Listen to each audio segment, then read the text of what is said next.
Maxine Waters is right in attacking President Biden and leaving it at that. Well, I think it's still a complete and total misunderstanding of President Trump. And also, may I add, I think it's a lot of focus on President Trump when the focus from the heartland and from a lot of America is we left Americans to die in Afghanistan. And we have the squad proving their anti-Semitic bona fides and not wanting Israel to be able to protect and defend itself. Tony, hold on. Tony, are you blaming the media for covering what the former president says?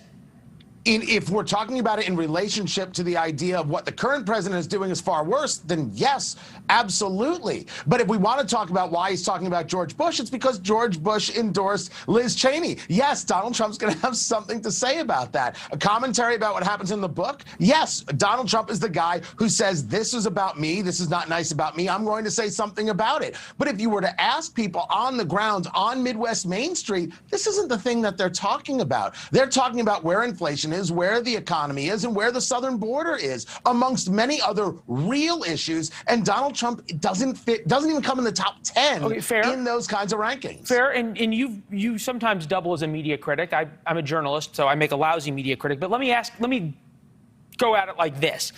Sure. In terms of the media, doesn't President Trump firing all this stuff off just give CNN the excuse to do segments about infighting in the Republican Party rather than being forced to cover all of the bad things that the Biden administration faces?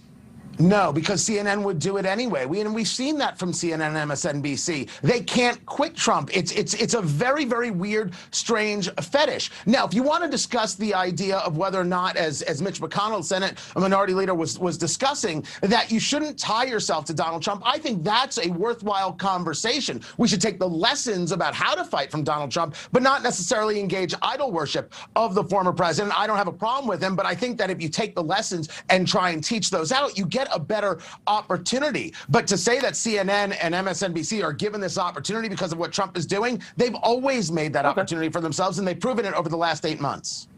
Shelby, so what happens if this fight that the president appears to be picking with Mitch McConnell, because that's the one that would happen the soonest, as it were, comes to fruition? This is the quote from the former majority leader, now minority leader. The book quotes McConnell calling former President Donald Trump a fading brand, retired OTTB, as they say in Kentucky, off-the-track thoroughbred. There's a clear trend moving, McConnell said, toward a place where the GOP is not dominated by Trump. McConnell added, sucking up to Donald Trump is not a strategy that works. We'll unpack that.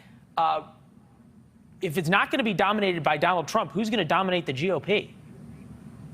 That's a very good question. I mean, it's an open field right now, right? And we are seeing the Republican Party. There are some members like Mitch McConnell who are saying, hey, you know, it's time to move on from the Trump era of the Republican Party. And then there are other Republicans who are still in that sort of section. And so it just sort of shows that we are coming to this crossroads, and the Republican Party at some point will have to decide, you know, are we going to go, is the Republican Party going to go back to Trump? Is the Republican Party going to choose another person to be, you know, this leader? Because remember, the former president has not ruled out running again. So that's all up in the air. And it's, I think, in part, whether he runs again will decide on the support that he has from these Republicans in office. Tony, I only got about 30 seconds, but we saw President Trump go after George W. Bush, trying to pick this fight over the Liz Cheney primary in Wyoming. Does the Republican Party need a fight to the death between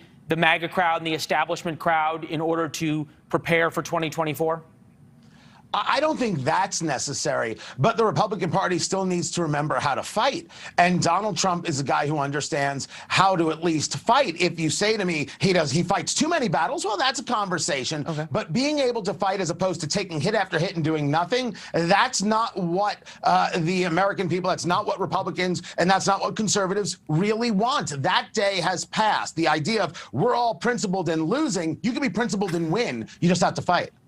As President Trump likes to say, I'm a great counterpuncher. Shelby, right. Tony, great seeing you both. This was great. Thank you. Thanks. Yeah. All right.